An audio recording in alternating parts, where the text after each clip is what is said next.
So, welcome to another episode of the Dolby Institute and Soundworks Collection podcast. We are back here again at Skywalker Sound at the beautiful Skywalker Ranch, and I am really excited because we're getting a little peek behind the scenes of Foley at Skywalker Sound with John Rush, who is new to the Skywalker family.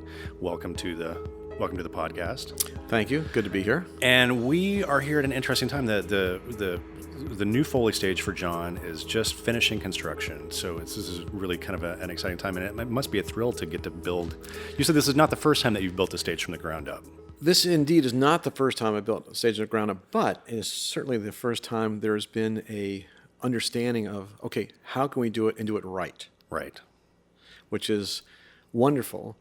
I had, with some other partners, had a place in the 80s called Taj Soundworks, which there again, we were able to do it our way, but we were constrained by money. Not to say that, we want to just throw money around hand over fist here, not at all.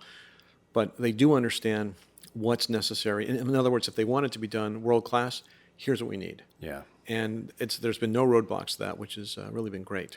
Well, Skywalker's gotten a long history of supporting the artists and building what was necessary to make a world-class facility. But I want to, for the two or three people who may not know you and your resume, you've been in this business for 30 plus years. Indeed, about 35 years.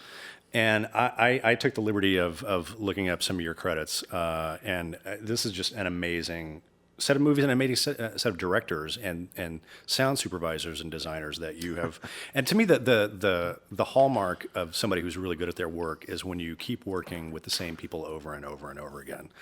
And you first landed on my radar because of Ren Klyce, who is, another member of the Skywalker family and somebody that I got to know through the days at Propaganda when I worked with David Fincher. Right. And so, you've worked on Social Network, Panic Room, Green Mile, Braveheart, which was, I'm sure, an amazing film for Foley. Who Framed Roger Rabbit? Which is just amazing. Back to the Future, E.T., and of course, you did 16 Candles and Breakfast Club. So this is That's pretty much all the food groups, although you forgot the most important one, Disco Godfather. Disco Godfather. Yeah. Was there a duck in that one? No, but the moniker was Touch 'Em and You're Dust. I hope you have a poster from that. Actually, I do, and a video cassette, because that's all it's on. It's on VHS, nothing else. That's amazing. Yeah. And then I didn't even mention the Christopher Nolan films. So you've done the Batmans and Interstellar and Inception and... Right. Fortunately, we've been lucky enough. Richard King's been very generous with his time with me. Yeah. And, that's, as each film has a unique challenge, but those in particular, in fact, Interstellar, we actually went out to a boneyard where there was a fuselage, and we did a little guerrilla Foley in there, if you will, to get the sound of a robot. So anyway, that's amazing. Well, so we were talking before we rolled about who's listening to this podcast, and it's been. I mean, I've been really gratified that there's a lot of industry post-production professionals who are listening, especially internationally. But we also get a lot of film students as well, and younger people who are interested in the art of sound for media. So for those who may not be up to speed quite yet, what exactly is a Foley artist, and what do you do on the picture? Specifically, a Foley artist is one that puts in sound effects that are not able to be recorded at the moment. In fact, you think they would be. Quiet on the set, here we go, rolling. Well, it could be there's a huge robot walking in CGI. So in essence, there's no sound there. Or it could be the hero is running into a castle, but he's running on wood because that's what they needed to do for the camera shots. Basically, we're responsible for any and all sounds that need to be replaced. So if we've done our job right, you don't know we've done it. Right. So that's the key to good Foley. And of course, the number one rule of Foley is there are no rules. Just whatever your ears tell you is correct and that you believe is what we want to do. So that can really run the gamut from seeing something on camera that, picking up a glass, setting it down, that's pretty easy, to, what does it sound like to have a stake driven through a vampire's heart, or the feet of E.T. walking, or the snow in interstellar on the planet. So Yeah. we get tasked with doing a lot of different things, and that's really the beauty of it for me, and which makes it most fun. So, and real quick to answer the question in a fairly short way, we do sync sound effects.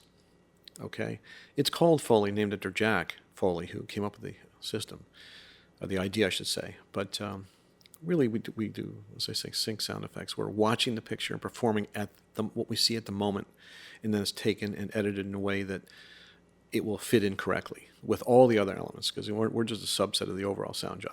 Right. So we're here on your new stage. So why don't you, we'll take us on a trip of the imagination and describe for us what you and I are seeing here. Well, I think what we'll do is we'll step outside. I'll touch your head with a magic wand. We'll be outside, and we'll look at this beautiful building, which looks like a barn, and we'll slide open the two doors, and then we're going to hit the button, which the elephant door slides aside effortlessly and gracefully, revealing the big, new, huge stage, and underline huge, which makes me very happy. Yeah. Because we don't really have the issues of... This is the biggest Foley stage I've ever been on, that's for sure. It is, I would say, as big as the one that was at Warner Hollywood, which was the biggest one I'd ever been on. Yeah. Now, there was one at one point at Glen Glen many years ago. There was an actual shooting stage, but how that really related to features or how it worked, I couldn't really tell you. And of course, other countries, I don't really know. China and or Russia, they could have some huge stages. But suffice it to say that in here, we have the best of both worlds. All this wonderful space, and yet if we clap our hands, it's not going to be echoing for 5 days. Mm-hmm. They've really done a magnificent job here to make sure that we have an environment that is really a warm, neutral environment. So our sounds are not colored in a way that has to be dealt with. There's nothing harsh. There's nothing weird. It's just we can create, and that can be put in seamlessly with what needs to be put because in. The idea is that you want to record these sounds as dry as possible. For the most part. Are there varying? I mean, are you kind of treating stuff so that it? Because obviously, if everything was completely dry, then there'd be a tremendous amount of work on the mixing stage to get it to sit properly with, whatever the environment that the scene is happening in. Yeah, I think to answer the question about wet or dry, if you will, in other words, no ambience versus ambience, let's call it. I'm old school. I like to try to have everything organic. I'd rather not do anything electronically. So to that end, psychoacoustically, if we're, let's say, we're looking at the screen, there's a shot of somebody, he's or she has gotten out of a private jet, and we're inside a large hangar, and they're walking from way in the background up to us, and literally the camera stops with their boots, their jack boots, let's say. Mm-hmm. That's how close the characters come. Psychoacoustically, then, too, we record it in that way. Scotty, the mixer, he'll help feather it, so to speak, so it sounds a little further. I'll help be off mic, and as the character's walking in on camera, as you see on the screen, I will do the same thing. I'll walk to the mic, and he will then do his thing, Scott, the mixer, to add some ambience of the hangar. So all those things together, it will sound, quote, real. Now, we don't lock the mixers in 100%. We use what we call the 50% rule to 75% rule. So we want to make sure we give enough so they can add in what they need to smooth everything out with the dialogue. Okay, so we wouldn't go overboard. So that's so there's actually some craftsmanship happening in the recording booth as well as on the mixing stage when you're doing your thing. Yes, Scott's mixing brain is just as important as mine. Yeah. Yeah, and because I'm a big believer in the team. Myself and my Foley partner and Scotty, and making sure that we believe what we see, what we hear, if you will, and to that end, like if we do a playback on a reel, it all has to fit together, almost like tracking for a song. Mm-hmm. All the faders are unity gain. If we're having to move faders, we're not doing our job right. Right. So on playback. So you got a variety of walking surfaces in here. Indeed. We have smooth cement, we have semi-rough cement, we have rough cement, we have dirt. And the dirt pit is huge. And no, Jimmy Hoffa's not in there. And then we can work off the dirt to other surfaces. In other words, we gave some thought as to transitioning, if you will, from this surface to that surface, what makes sense to have what where. You've been doing this long enough to know exactly what you need. For sure, for sure. And there's a dedicated glass tank, which is nice because you're asked to do glass from time to time. But if you have to do it on the cement surface, you don't want to hurt your. So what does that mean? You're asked to do glass. So is that, you mean like walking on glass? Yes, and true. It could be a horror film, let's say, where somebody, throws glass in front of the door to help stop or slow down the monster or something, and we need to hear walking on glass. So Right. in a sense, we'll do that in some way, shape, or form. Might not be actual with our feet. Could be with, big gloves or something, but we need to kind of get down and dirty, if you will, with the glass. But having a tank dedicated to that reduces the chance of things flying out, going someplace they shouldn't be. Somebody might get hurt. I mean, really, it just from a logistical / safety standpoint, it's a good thing, and it's covered, so we don't need them. Covers on, Right. and then from that, as I say, there are other surfaces. There's asphalt, cobblestone, and mini Mount Rushmore, as I call it. So what is the mini Mount Rushmore? Just think Cliffhanger, the film, where you're climbing up the side of a mountain, and you need handholds, maybe put pitons in and carabiners, et cetera. So, Or maybe Everest, which is in the theaters right now. that's right. Yeah. Which I can't wait to see. And then if we were to look over to the right from there, we'll see the water tank system.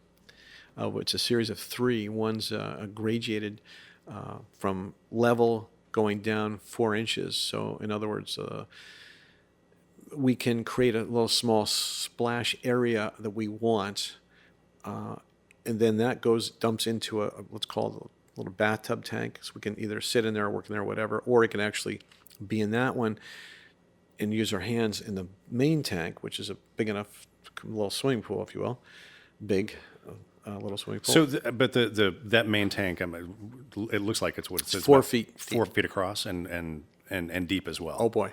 Okay. Yeah, you get scuba gear out in that one. Or you can do Titanic 2 if you need to. Right. Right. I always thought the lobsters must have thought they won the lottery when on Titanic. Anyway. Sorry.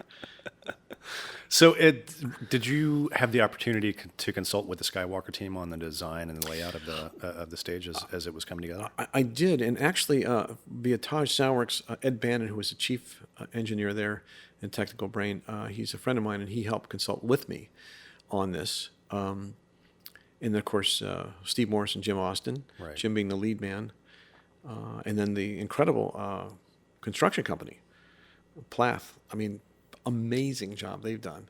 So, I mean, as you see, just look around and see the quality of the work. It's just beautiful. And I know there was many other components too there. I'm sure I know they had a designer, et cetera.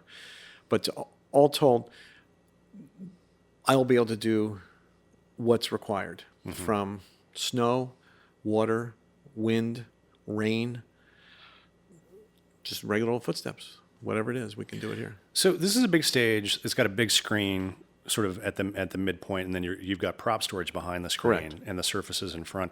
So the way this goes, essentially, you and your Foley partner, you break it down with scene by scene, or how do you actually approach a new show coming in, and then you perform in sync to the movie that's playing on the screen. You Correct. perform these sound effects.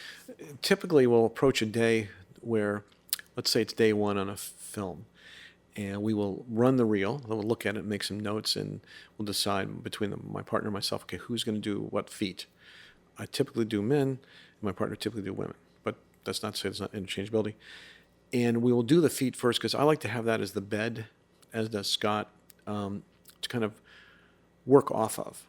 So once that bed is down, we know what the feet are and sound like, then we can start working on the props. So let me ask you that. So the feet are the bed, but I want to sort of get at why that's so.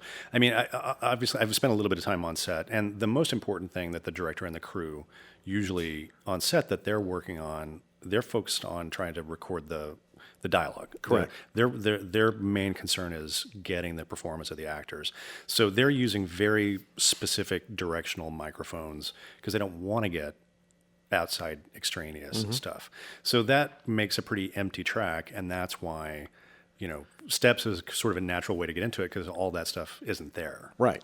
Absolutely. That's one of the raison d'etres for our existence. In other words, if you were to play a scene without the footsteps and other items in there from Foley, it'd probably be fine, but yet your mind would go, something seems kind of weird about this. Whereas if you played it with those put in, Right. you wouldn't even think about it. You'd be involved in the storyline. And of course, that's what we always want to do. We want to push the storyline forward to where you don't know we've done our job, as I said before. So steps first. Steps first.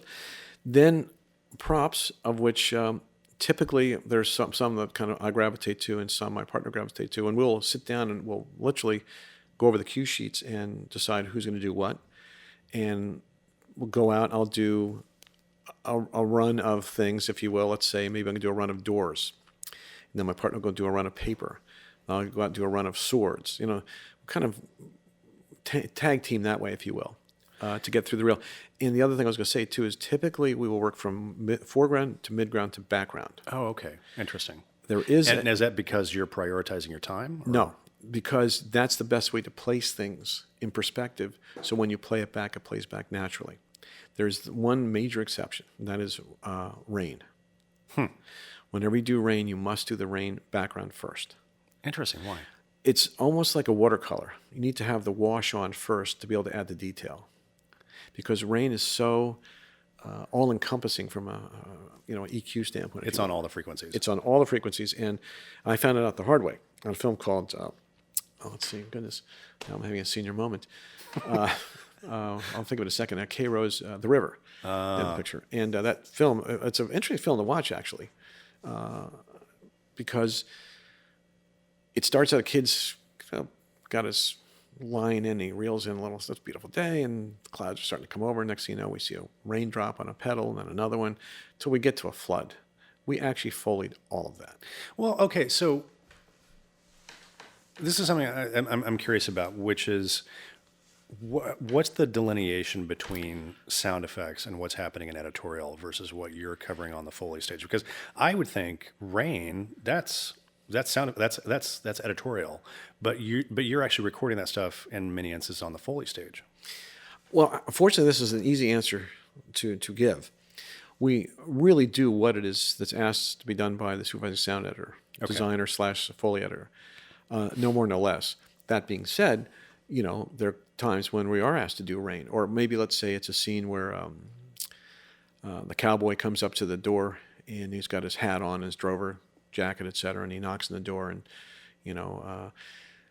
there's the rain tracks, as you say, from the cut effects, but the way the water's hitting his hat, it has some meaning from a story standpoint. And that's very specific. And Exactly. It's its own, yeah. To the other extreme, let's say with the river, we actually did everything. So, and again, it's really dependent upon what it is that we're asked to do. So even before you go to the stage and you play I presume you're sitting down with a sound supervisor at some point, and there's a list that's being compiled of what they need for you to cover. What I try to do before every film is to sit down with the supervisor sound editor or he, she, or them, and kind of get an idea what is this about, and if we can look at some stuff, great, and talk about it, and just get a sense of where we fit in, what we need to do. And sometimes if we're not sure when we start, we'll do some tests, like a test A, test B, test C, D, and just send those off and have people listen to them and give us some feedback. And that actually happens somewhat too on animated features, because there's kind of amorphous. Like what is this footsteps sound like in this girl's brain and inside out, So, I guess what I'm saying is, we're all part of the team, and as much information as I can get, I think the better it is for everybody. So steps first, and then props, and then movement. Now, this is from a feature standpoint. The reason why let's say movement for last is just typically, from an editorial standpoint, picture-wise. Hopefully, all the picture changes are done, and we can kind of do our thing there. And the reason for that is the movement is the help out with areas where there's ADR. Television is a little bit of a different beast from a time standpoint. So typically what one will do is one partner will be on the Foley stage with movement, with a set of headphones, listening to the guide track. The other partner will be in the control room with a set of headphones, listening to the guide track, with the cue sheets. And they're detailing out, okay, what's really happening here. It says footsteps on wood, but actually it's creaky wood, or it just says footsteps dirt. Well, it's actually all gravel. It's not to say that trying to put anybody down. It's just typically television, from what little I've done, there's not a lot of time. So, and our job is detail oriented, right. So we have to try to maximize that, especially as you say with television. So we're kind of, if you will, covering a lot of bases at the same time.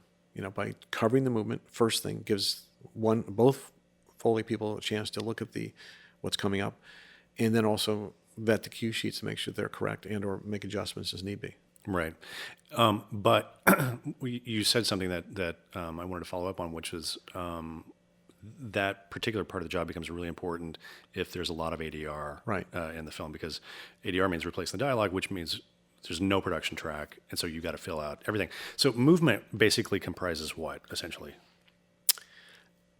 Movement would just be kind of the general feeling of somebody moving around. That wouldn't be true, of course, if the killer is wearing a specific leather jacket. That would be an actual prop. Right. Because we want to make sure that there's a lot of the ability to utilize it, more or less as possible, so it's on its own track, if you will. Whereas the movement is just kind of this general catch-all to help fill the hole, if you will, or holes, if they present themselves. Is your approach to doing an animated film different than a live action film? That's a good question. In a sense, no. I think if I were to really press ourselves for an answer, maybe we try to do a little less is more, if you will, in animation, because if too much is there, it tends to clutter it up and not give it full range. Oh, that's interesting. So that's counterintuitive to what I would have expected. Because I know. Because your first thought is that the only thing that's coming to you from Pixar or from DreamWorks or from the production company is the voices, and you've got to fill everything else out. But that's a process that can run amok. It could, and I'm just a big believer in keep it simple, and that tends to be the best. And of course, that's when you play back, that'll tell you, if that's the case. I mean, certainly, when we play backwards, we're not going, "Oh, this is the greatest thing since sliced bread." Let's move on. It's like we're really looking at it with a jaundiced eye, like, okay, well, is this right? Okay, that's good. Or, well, maybe we should try this or add this, etc. Because we really want it to be, when it leaves our hands, if you will, want it to be as good as possible. Mm-hmm. So, do you? It obviously starts with your conversation and work with the sound supervisor on what what they're going to need in any given sequence and film. But do you? What I'm trying to get at is, when you work with Ren Klyce, is that different than working with Richard King? Does each sound supervisor have their own kind of style of what they need you to do? I guess it's like there's a commonality there, almost like a car. Car has wheel, throttle, and brakes, but each one's just a little bit different. And part of the enjoyment for me is just enjoying those differences. The people. But ultimately, to a person, man or woman, they want the best possible sound job they can get, and really inspire us to do that. And of course, this new stage is going to allow that to happen. Yeah. I remember when we were working on Panic Room, and I got a chance to go down and visit the set, which was this amazing, David Fincher. So they build the house, and they build the facade of the house, and they build the street, and then they build the facade of the buildings across the street. Mm-hmm. It was this amazing, huge set. And I got to hang out down there with Ren Klyce a little bit, and he was really excited because he got to do some Foley in the space. Right. And that was sort of for want of a better term, an ear-opening experience for me about this idea of, and I think it's a great tip for younger people, independent filmmakers.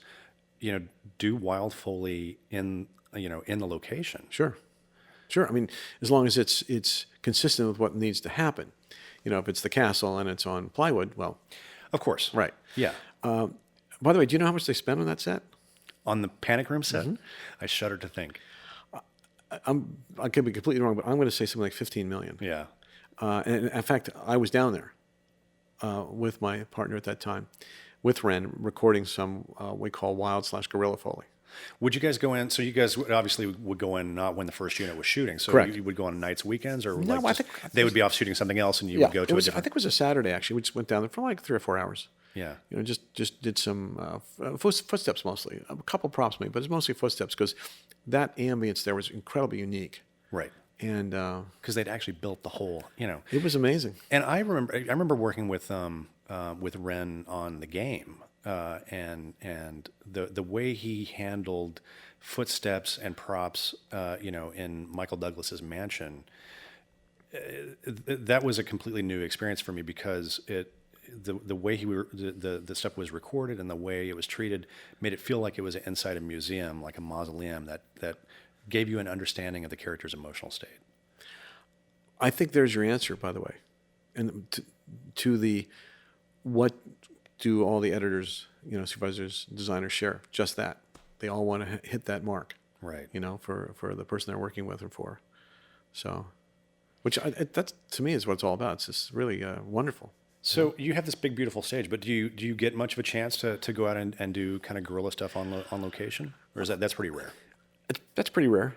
It can happen. I'm not against it, certainly. If in fact, as I said, Interstellar, there was a moment where we went to this aircraft boneyard, and we're inside a fuselage, which had, of course, there were no seats, no nothing really, just a bare bones interior of the fuselage.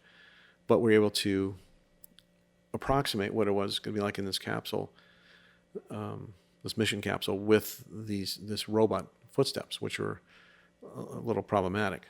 And no, that was, I believe, is all pretty much Richard King's idea to do that too. Well, okay, that leads to my next question, which is, what's hard? What's a challenge for in Foley? That's an easy answer. The hardest thing is doing footsteps correctly. Is doing footsteps correctly? Yes, and you young Foley artists coming up, you'll tend to think as soon as you conquer sync, that is, being able to watch a character on screen and do your footsteps to where your footsteps are falling in synchronization with what's on the screen, you think you've made it. That's just the beginning. Mm-hmm. Because you want to make sure those feet have a life of their own. That's the key. So what does that mean? I don't know if I can quantify it. I can just say is when you do a cue and you've given it this sense of soul, it feels right. Now, mind you, I'm not trying to pat myself on the back or over-aggrandize this, but I'm just saying from a professional standpoint, that's the, golden chalice, if you will. But you have a performance background, like you do. Way back when you started. My understanding is that you studied as an actor. Is that right? I did. I was dragged kicking and screaming into the footlights. But that makes total sense because there's a great performance aspect of this art. Absolutely. I mean, and you're talking about getting into the soul of the characters and the way they walk, and a lot of that is understanding mental states and. Well, it's funny too. There's a group of younger Foley people coming up now. There's one gentleman, Charles, who's in Austin, Texas, and he came out and visited recently. And I said to him, "Well, have you seen the top 100 AFI films?" And he said, "I hadn't seen them all." I said, "Okay, that's your homework." And that's your homework. And I'm not trying to lord it over. I'm just saying, as you mentioned, it's important to understand the dramatic acting standpoint. And to that end, I'm saying now to anybody out there that wants to get into this or any aspect of the film business, you need to know the craft. And part of it is understanding the history of it. Absolutely. Citizen Kane, knowing that Greg Tolan, was the depth of field and just all the incredible things that Wells did on that picture, et cetera, et cetera, et cetera, all the films. I think that's really key. I think it's really important to know that. I mean, if one knows Pro Tools and that's it, you're doing yourself a disservice. Mm-hmm. You're not giving yourself enough tools to make the difference between good to great.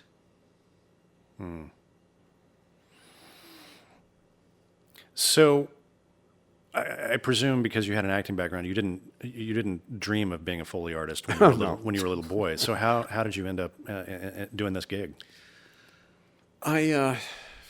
Somehow my higher power decided that this was something I was going to do. When I was in high school, I was asked to. Well, I volunteered to run the lights. Great. So I walked in this new acting coach's class, and I noticed my name was on the board. He said, "You're cast in a play." I'm like, "What?" I did that, had a great time, and went to New York University Film School and then the American Film Institute. And you went to an AFI to be a filmmaker, right? Correct. It struck me that. Well, I guess I should back up half a step. My freshman year, I went to the School of Performing Arts in San Diego. This is a mouthful. Ready? United States International University School of Performing Arts. And by the way, we're the black sheep of this whole university because if you were John Bircher, that's where you want to send your kid to law school, et cetera. And we were all these, thespians that were just like going crazy. They mounted, I don't know how many productions a year, which was fabulous. In fact, I got together some guys there and we made a film which won the San Diego Film Festival in '72. Uh-huh. And that's what got me off the path of acting into directing. Then at AFI, I realized, I woke up one day probably at 4 a.m. to get ready to go shoot something I was directing. I thought, I don't love this enough. Right. So to all you kids out there, whatever you're doing. Pay attention to that little voice. That's right. Very much so, because this is not a job for me. It's a career, and it's a great career. And I'm thrilled that I'm here, with all these people. Point being, if it was a job, I would have retired, no question. But I'm just having too much fun still. And that's because I love what I'm doing. So I guess, if any person out there that's studying or whatever, if you wake up in the morning dreaming about it, you go to bed at night dreaming about it, give it a shot. Mm-hmm. Give it a shot. Worst case, if it doesn't work out, who knows what will lead you? And the reason I'm saying all of this is, at AFI, as a director, I realized I didn't love it enough. A gal who was working with me on my film, who was a script supervisor, said, "Look, my husband and I need help doing sound on a film. Would you help?" I said, "Sure." It's quid pro quo. Mm-hmm. So I did that.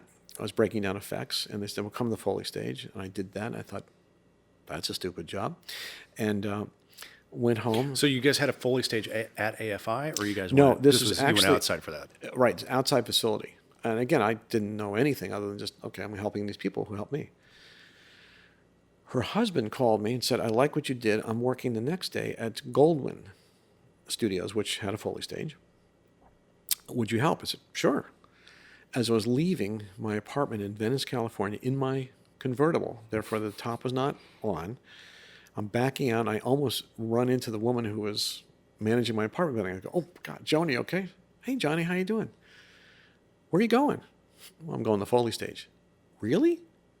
That's what I do." "What?" "Yeah, in fact, they just fired somebody where I'm working. Maybe they'll hire you." No, I didn't know this woman from Adam. I think, she's nuts. I get home that night. A film I was going to AD on got pushed back about a month and a half. Mm-hmm. So I thought, well, what the heck? Maybe she needs help, call up. I went and interviewed with Ted Gamillion at Gamillion Studios, and he said, "Go over there. Did I see that guy, Bob Duchesne? Work with him. If he likes you, you're hired." Duchesne. Mm-hmm. This is on a Friday, and I've not stopped since. Wow, that's a good run. What was the first movie you did Foley on? Maui. A guy goes to Maui, picks up some weed, smokes it, and runs all over the place. That's all I did. Was the entire day was run. And how did you do the inhales? That's a state secret. Because I presume that's going to be covered in Foley. Oh, very much so. So I have to ask you, because when I was running Skywalker Sound, this was something that would come up occasionally with conversations with George Lucas, and it would roll around every couple of years, and George would look over at me and he would say, "Haven't we been doing Foley long enough? Don't we have a big enough library? Why do we need to keep doing this?" So I guess my question to you is, in a nutshell, why perform sound effects as opposed to cut them?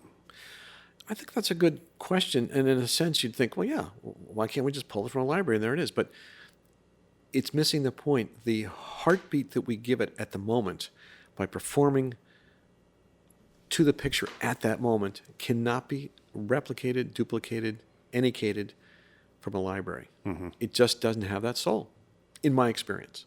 That's not to say it might not happen one day, but that day has not arrived yet, I'll tell you. Yeah. There was a film I worked on many years ago that this gentleman was very pleased with the digital Foley they had done. In fact, we were playing a reel, and I said... What does digital Foley mean? Well, okay.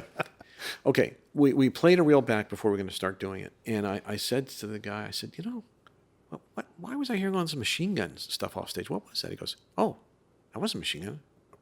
I said, really? What was it? He goes, that was the footsteps. I said, what footsteps? He goes, well, from the digital Foley machine. The digital Foley You know, machine. I looked at him and I said, we have nothing to worry about from a job security standpoint. In my estimation, it was horrible. Yeah. But I'm sure there's there's a place for it. And like I say, who knows from a technological standpoint? Maybe it is, but I just don't. It will not, cannot take the place of somebody breathing life into what he or she sees on the screen at that moment. Mm-hmm. I just don't see that happening. Well, the thing that I kept coming back to was I didn't think it saved any time. I didn't think it was faster to cut footsteps than walk them. I would agree with that. I mean, certainly a professional Foley artist can really, depending on what's happening, really kind of put the pedal to the metal. So, So what is, I mean, obviously this is a very creative field, a very creative endeavor.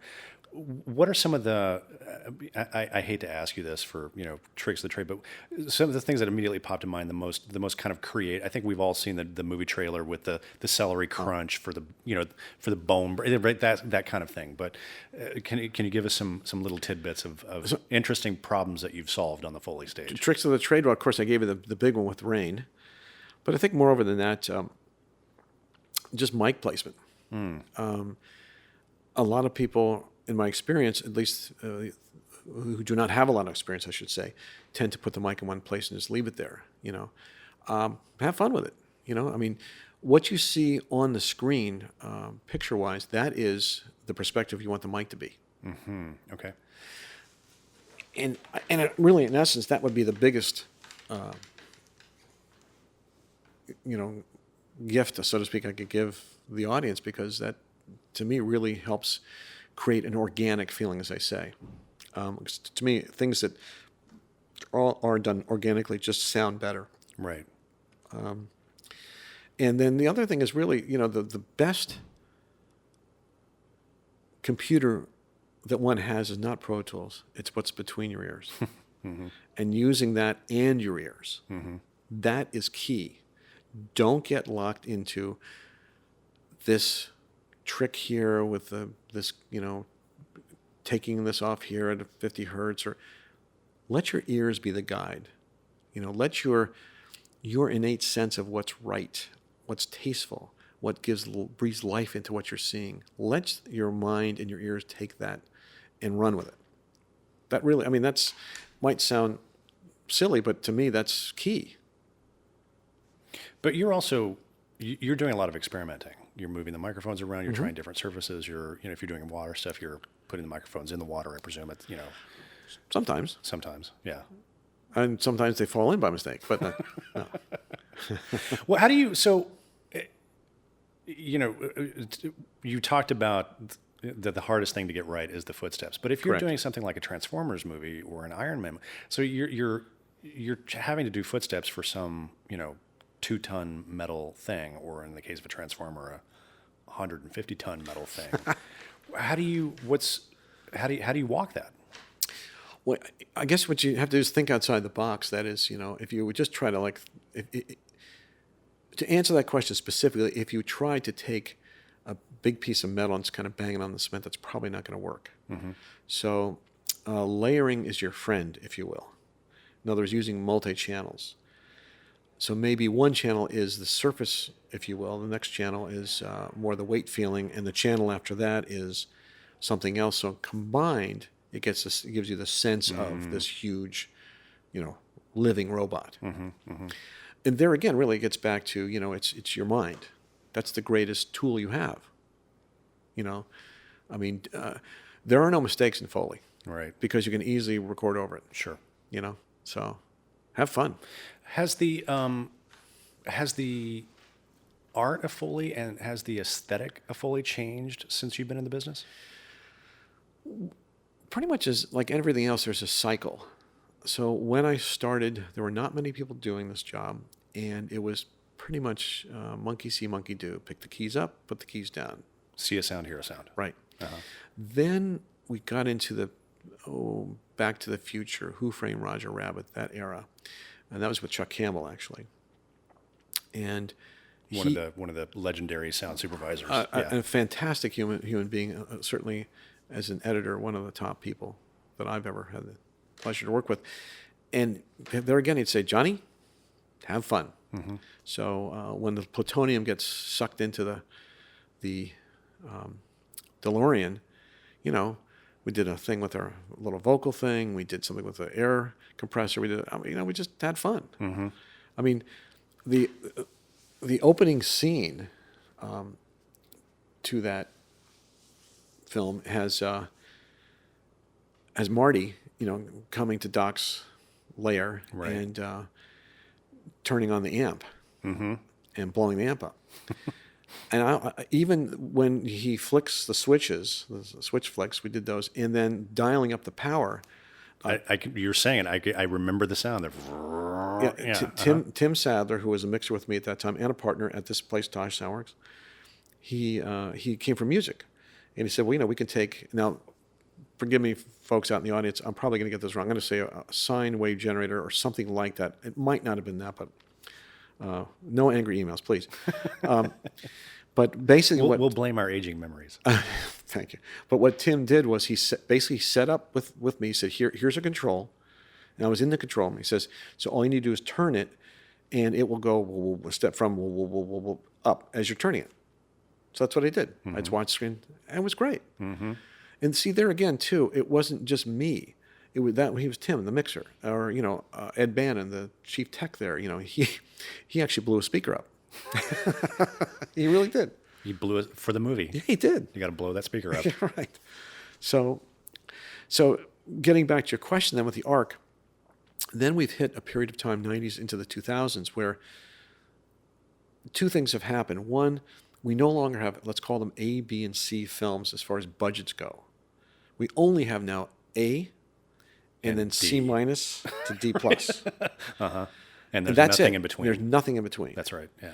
So to that end, the A films get pretty much the time they need. The other ones don't. So you have to get creative. Creative is as in you have to triage it. You know, okay, what is it we need to do in Foley? And just to put it in context, so a big movie, what's usually 20, 25 days? Correct. Okay. Maybe 30 days, depends. Right. Interstellar, I think, was, actually, maybe that was like 24. But Inception, I think, was 28, I think. And then a low budget movie, you're doing a reel a day, right? Could be. Not me. So that'll right. So in that sense, they're recording Foley in 5 or 6 days. Correct. Yeah. But there again, it can be done. You know, Sure. in fact, that's not to say I wouldn't or couldn't do that. It really gets down to focus on what you need. Triage. Well, time buys you detail. Correct. Or know that, okay, here's the scene where we're in the gunboats coming up to the sand to jump out. We're not going to really do anything in the gunboat because the explosions and the missiles overhead and all that, the wave action, we're not going to hear anything. Right.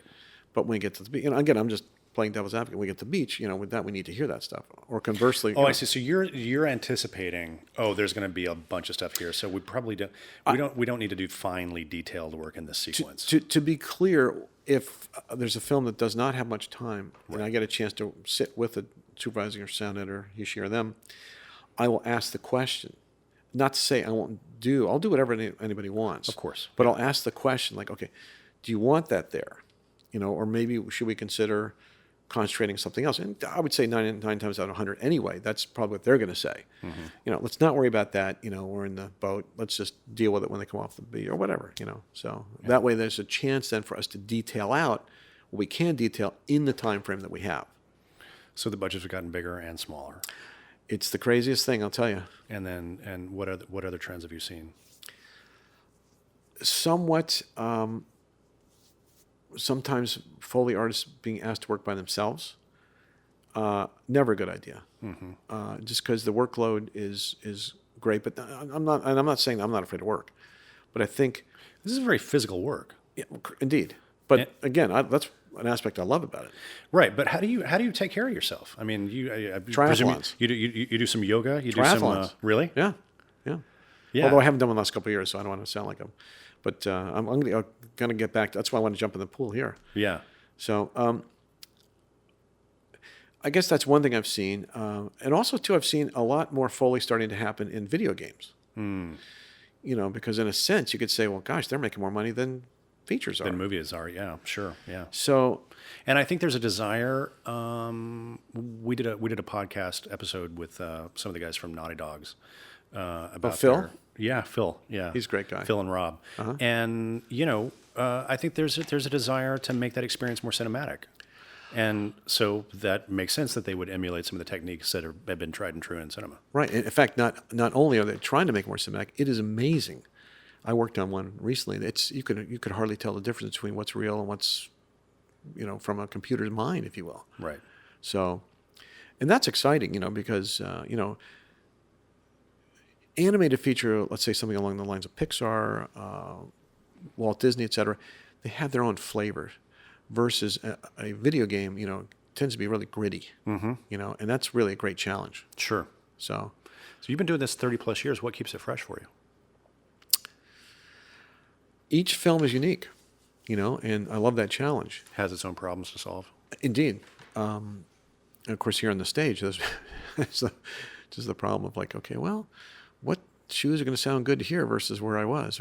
But that's all fun stuff, really kind of experimenting and finding out what works. And I guess that keeps me young. That's great. That's all I have. Do you have any any thoughts you want to leave us with? I do, actually. This is a standard spiel I would give to any visiting class of students. And I would say, I want you to take a moment and look at the person to your right, look at the person to your left. They're not your competition.